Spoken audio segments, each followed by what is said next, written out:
ऐसे में कांग्रेस जिस तरीके से लगी हुई है पूरे उत्तर प्रदेश में, क्या स्ट्रैटेजी है उनकी? चूंकि अब समाजवादी पार्टी, बीजेपी और कांग्रेस और कहीं ना कहीं बीएसपी चारों अपनी सारी कड़ियां खोल रही हैं। हमारे साथ इस समय मौजूद हैं यूथ और सीनियर लीडर भी हैं सचिन पायलट जी, जो इस समय लखनऊ में मौजूद हैं। कांग्रेस की कहीं ना कहीं कमान भी देख रहे हैं।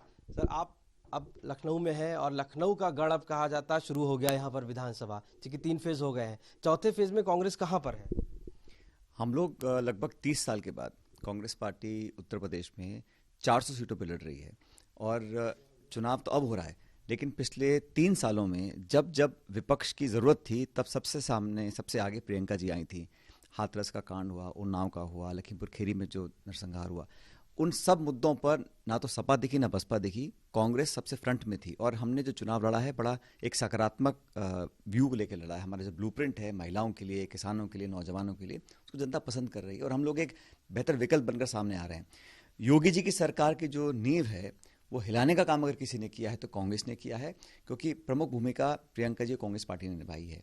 18,000 कांग्रेस के कार्यकर्ता जेलों में गए हैं, तो मुझे लगता है कि लोग इसको पसंद कर रहे हैं। परिणाम 10 मार्च को आएंगे, लेकिन यहाँ भाजपा की सरकार जाना तय है। और जो डबल इंजन की बात करते हैं, वो इंजन पहले तो सीज होगा लखनऊ वाला, फिर सीज होगा दिल्ली वाला। ये इंजन सीज होने लगभग तय है। ये 3 फेज हुए हैं। पहला फेज बोला जाता था कि जाट लैंड है, दूसरा बोला जाता कि माइनॉरिटीज का है, तीसरा यादव लैंड बोला जा रहा है। तो ऐसे में आपको क्या लगता है कांग्रेस की स्ट्रैटेजी किस तरीके से इन तीनों फेज को लेकर, आप वहां पर कितनी सीटें देख रहे हैं? देखिए, ये जो आपने जो विश्लेषण किया है, ये वो पॉलिटिकल पार्टीज करती हैं जिनको साधने की कोशिश करते हैं जाति और धर्म के नाम पर। कांग्रेस ने कभी भी किसी स्पेसिफिक धर्म, जाति, बिरादरी, समुदाय की बात नहीं की। हम लोग तो एक इतना बड़ा सूबा है उत्तर प्रदेश, इसको इन्होंने सरकार बसपा की देखी है, सपा की देखी है, भाजपा की देख ली है, तो लोग थक चुके हैं, बदलाव चाहते हैं। मुझे नहीं लगता कि ये जातियों में बांटकर जो गणित आप लोग लगाते हो उसके आधार पर लोग वोट डालेंगे। लोग बदलाव चाहते हैं और कांग्रेस एक बेहतर विकल्प बनकर सामने उभर रही है। अब तक जो वोटिंग हुई है, मुझे लगता है वो बदलाव के संकेत स्पष्ट हैं। आतंकवाद की एंट्री हो गई विधानसभा में, आरोप लगने लगे हैं लगातार। समाजवादी पार्टी पर कहा है साइकिल को लेकर कि जिस तरीके से बम और तरह तरह की चीजें, आपको लगता है कि ये किस दिशा में चीजें? देखिए, आतंकवाद पे राजनीति नहीं होनी चाहिए। इस देश की सुरक्षा अखंडता के खिलाफ कोई व्यक्ति, संस्था, कोई भी हो, वो अगर कोई कार्रवाई करता है तो उस पर सख्त कार्रवाई पूरे देश को करनी चाहिए, सरकारों को करनी चाहिए। और न्यायपालिका ने बड़ा स्वागत योग्य निर्णय लिया है, अभी जो निर्णय आया था गुजरात के संदर्भ में। लेकिन उसको राजनीतिक चश्मा पहनकर देखना चुनाव के समय, मैं समझता हूँ गलत है, क्योंकि आतंकवाद के मुद्दे पर किसी की अन्य राय नहीं हो सकती। पूरा देश एक है, पूरा मुल्क एक है, लेकिन उसको इस तरह से इस्तेमाल करना चुनाव के समय, वो मैं समझता हूँ बहुत ज़्यादा मतदाताओं को भाएगा नहीं। क्योंकि लोग चाहते हैं कि आतंकवाद के खिलाफ हम मजबूत दिखने चाहिए, पूरी दुनिया को दिखना चाहिए, और देश के ऊपर कोई आंख उठा के देखेगा उसको मुंहतोड़ जवाब मिलना चाहिए। लेकिन राजनीतिक पॉलिटिकल पार्टीज को टारगेट करना या उनको अटैक या डिफेंड करना, खासकर टेररिज्म को लेकर, मैं नहीं समझता हूँ वो बहुत ज़रूरत है। और चर्बी और गर्मी जिस तरीके से निकाली जा रही है, अब वो देखो, इतने बड़े पद पे कोई व्यक्ति बैठता है तो उनको उस पद की गरिमा ध्यान में रखनी चाहिए।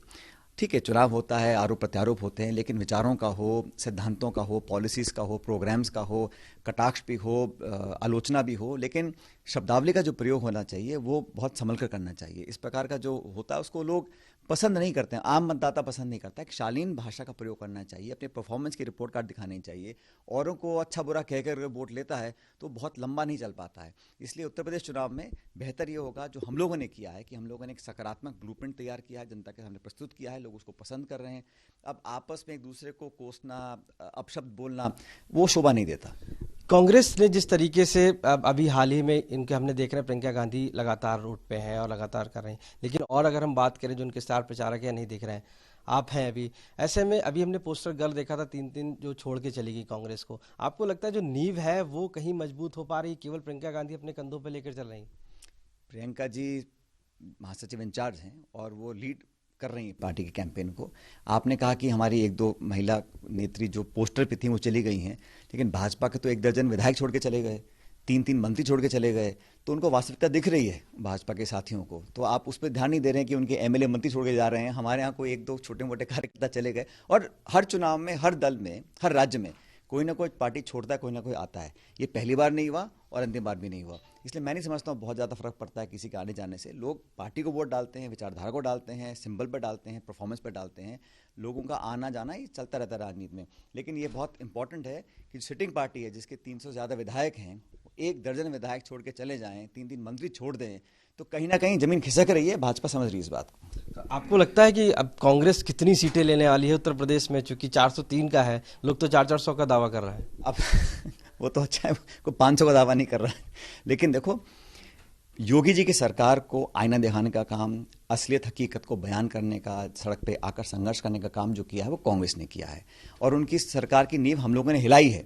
उसका कितना पॉलिटिकल फायदा हमको मिलेगा पार्टी को 10 मार्च को पता पड़ेगा। लेकिन चुनाव हम अच्छा लड़ रहे हैं, मजबूती से लड़ रहे हैं, और पहली बार पूरे प्रदेश में हम एक एक सीट पर जीतने के लिए लड़ रहे हैं। तो मुझे लगता है संभावनाएं हमारी अच्छी हैं, परिणाम भी अच्छे आएंगे, और हम लोग पहले से बहुत अच्छा परफॉर्म करेंगे। लेकिन भाजपा के खिलाफ जो एंटी इनकम्बेंसी है उत्तराखंड यूपी में, वो लोग अब समझ गए हैं और बदलाव होगा, ये बिल्कुल स्पष्ट हो चुका है। 3 फेज हो गए हैं, 4 अभी बचे हुए हैं बाकी के फेज। आपको लगता है कि स्ट्रैटेजी, क्योंकि पूर्वांचल एक बड़ा माना जाता है उत्तर प्रदेश का, यहाँ पर अभी चुनाव होना बाकी है, मध्यांचल जिस तरीके से चल रहा है, तो ऐसे में कांग्रेस की स्ट्रैटेजी क्या है आगे? देखिए, पूर्वांचल पे जो अभी फोकस कर रहे हैं सरकार के लोग, इलेक्शन से ठीक पहले ही इनॉग्रेशन हो रहे हैं, कॉरिडोर का, हवाई अड्डे का, पार्क का, जो भी है।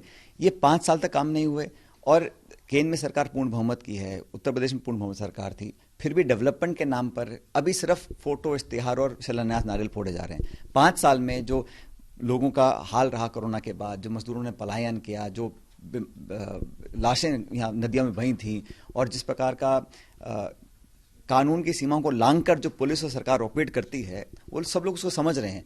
तो सरकार ने सिर्फ नारे दिए हैं और जाति धर्म की बात कर लोगों को बांटने का काम किया है। मुझे नहीं लगता कि ये बहुत लंबा चल पाएगा, और काट की हांडी बार बार नहीं चढ़ती है। हम आपसे जुड़ा हुआ एक सवाल पूछेंगे। यूथ में अभी कन्हैया कुमार जी को हमने देखा था, यूपी में थे, हार्दिक जी थे, लेकिन वो सभी भी वापस हो गए, अब फ्रंट में नहीं आ रहे। सचिन पायलट कहाँ पर हैं और क्या स्ट्रेटजी? लोग सुनिए, हम लोग पूरी ताकत से लड़ रहे हैं। जहाँ जहाँ मुझे पार्टी कैंपेन के लिए भेज रही है, हम वहाँ जा रहे हैं।